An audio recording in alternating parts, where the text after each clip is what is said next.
this is Tim from Your 6 Tech. Today in this video, I'm going to show you how to install apps from unknown sources on your Android phone. So let's go to the top right, swipe down and go to Settings.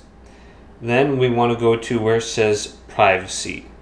So under Security and Privacy, there should be an option at the bottom for a more security and privacy. Let's select this.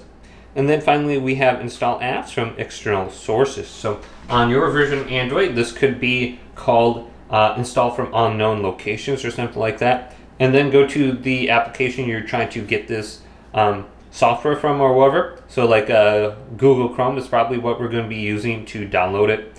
So just make sure allow apps install is selected right there.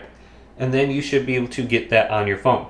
Now, if you can't find it anywhere, just go back to the main settings menu and go to search and type in install apps, and it should display on the top. So just make sure you have it spelled correctly, and then you should be good to go. Hopefully this video did indeed help you out. If it did, leave it a big thumbs up and subscribe to my channel down below for more tech videos coming up next on Your 6 Tech.